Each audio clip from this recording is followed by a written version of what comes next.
Hi hello नमस्कार, मी विद्या. तुमचं माझ्या चॅनलमध्ये खूप खूप मनापासून स्वागत आहे. तर आजचा व्हिडिओ हा तुम्हाला याच्यावरनं थंबनेलवरनं कळलंच असेल, पालखीबद्दल आहे. म्हणजे आमच्या केंद्राचा वर्धापन दिवस होता.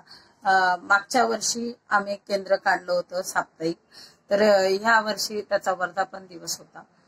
तर त्याचा अनुभव सांगते मी तुम्हाला. अनुभव म्हणजे आपण तेव्हा पालखी काढत असतो किंवा जेव्हा आपण केंद्राचं उद्घाटन करतो तेव्हा पण पालखी निघत असते आणि वर्धापन दिनाला पण पालखी आम्ही काढली.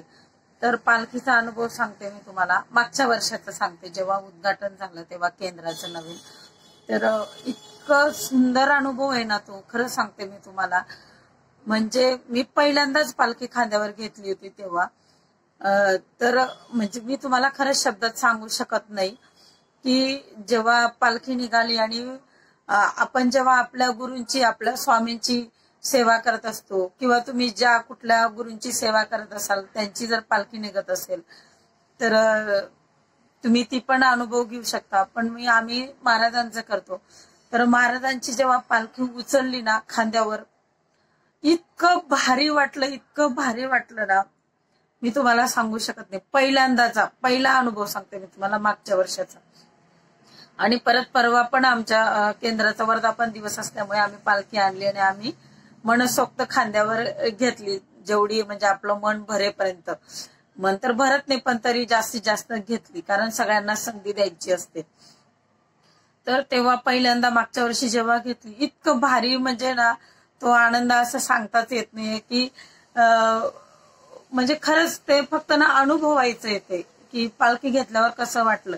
तुम्हाला जर कुठं चान्स मिळाला, तुम्ही स्वामी सेवेकरी असाल किंवा सेवेकरी होणार असाल, स्वामींची सेवा करायची असेल किंवा तुम्ही अचानक गेले आणि महाराजांची पालखी वगैरे निघालेली आहे, तर तुम्ही आवर्जून पालखी खांद्यावर घ्यायचा प्रयत्न करा.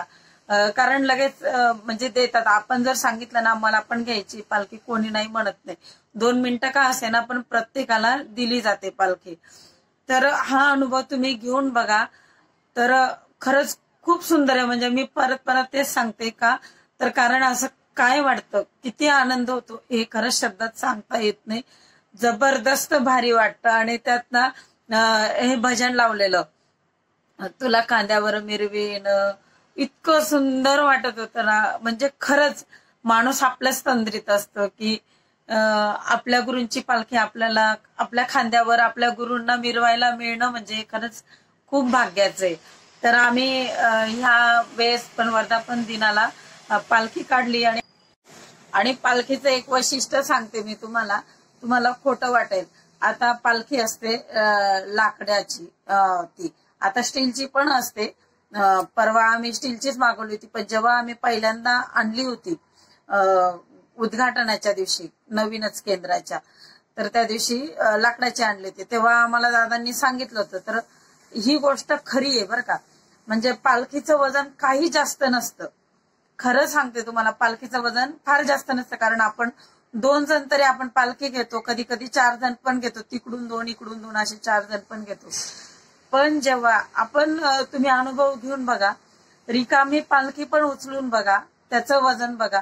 आणि जेव्हा आपण महाराजांचा फोटो तिथं ठेवतो, महाराजांच्या पादुका ठेवतो आणि मग आपण मिरवणूक काढतो ना, तेव्हा त्या पालखीचं वजन बघा, तुम्हाला अतोनात फरक जाणवेलच.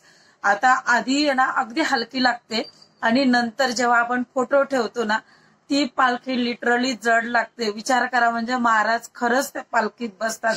ग्रामाभिनयन करतो आपण जेव्हा किंवा पालखी मिरवतो ना, तर खरंच गुरु बसतात त्याच्यात. तुम्हाला असं जाणवेल. तुम्ही पण अनुभव घेऊन बघा की पालखी जड होते. आता जड व्हायचं काय कारण आहे विचार करा. कारण फक्त आपण फोटो ठेवतो आणि महाराजांच्या पादुका ठेवतो, पण महाराज स्वतः त्याच्यात विराजमान होतात, म्हणूनच ती पालखी जड लागते.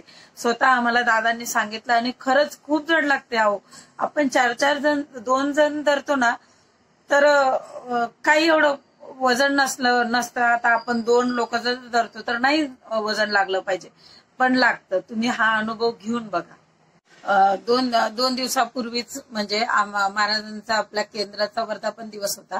त्या दिवशी आम्ही काय केलं म्हणजे पालखीची मिरवणूक आणि आरती, जे काही महाप्रसाद वगैरे होता ते तुमच्यासोबत शेअर करते.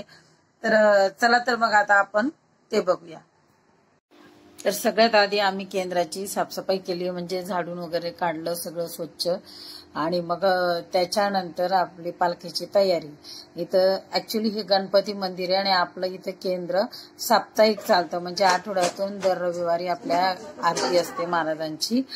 आणि मग त्याची आम्ही तयारी करतोय. आता पालखी निघणार आहे, त्याच्या आधी महाराजांचा फोटो मांडला. इथं जेवढं शक्य होईल तेवढं छान फुलांची सजावट करायचा प्रयत्न केला की असं छान प्रसन्न वाटावं. काही ताईंनी दीदींनी काहींनी रांगोळ्या काढल्या, कोणी काय केलं कोणी काय केलं सगळं मिळून. आणि मग आमची निघाली पालखी. इतका आनंद होत होता ना खरं, कारण म्हणजे पालखी धरायला मिळणं म्हणजे नशीब लागतं. आणि खरंच जे कोणी सेवेकरी आहेत ना स्वामी सेवेत, तर ते खरंच भाग्यवान असतील, तरच ते सेवेत येतात, एवढं मात्र नक्की. आणि मग अशा पद्धतीने आमची छान भक्तिगीतांमध्ये मस्तपैकी पालखी चालली होती. आणि बरेच म्हणजे कोणी आरती त्याच्या बिल्डिंग जवळ आलं तर कोणी ऑप्शन करत होतं महाराजांना. आणि मग त्याच्यानंतर मार्गदर्शन होणार होतं, त्यामुळे मी बायकांना सांगत होती. पण इतका उशीर झाला होता की बायकांना थांबायला खरं वेळच मिळत नव्हता, कारण की कसं असतं ना, बायकांचं आपल्याला घरी पण बघावं लागतं आणि संध्याकाळची वेळ असल्यामुळे सगळ्यांची स्वयंपाकांची गडबड वगैरे. तर मग काही दर्शन घेऊन ज्यांना घाई होती ते जात होते आणि बाकीचे बसले होते. त्याच्या आधी मग लगेच म्हटलं बायका निघणार म्हणून आम्ही प्रसाद पण वाटप करून टाकला होता, कारण मार्गदर्शन राहिलेलं होतं. दादांना यायला उशीर होत होता, म्हणजे वेळ लागणार होता. मग आम्ही आधीच प्रसाद वाटून दिला की प्रसाद न घेता कोणी जाऊ नये म्हणून. इथे हे बाबा बसले होते, त्यांना आधी मी मसाले भात दिला, नंतर मग शिरा पण होता तो पण दिला, शिऱ्याचा प्रसादही दिला. आणि मग जेवढे लोक येत होते त्यांना जाणारे होते त्यांना प्रसाद वाटायचा. आजचा हा वर्धापनाचा दिवस मी तुमच्यासोबत शेअर केला, किंवा पालखीचं माझ्या अनुभव मी तुमच्यासोबत शेअर केलाय. आणि तुम्ही पण अनुभव घेऊन बघा. तुम्हाला आजचा व्हिडिओ खरंच आवडला असेल तर लाईक करा, शेअर करा आणि सबस्क्राईब करा. धन्यवाद. श्री स्वामी समर्थ.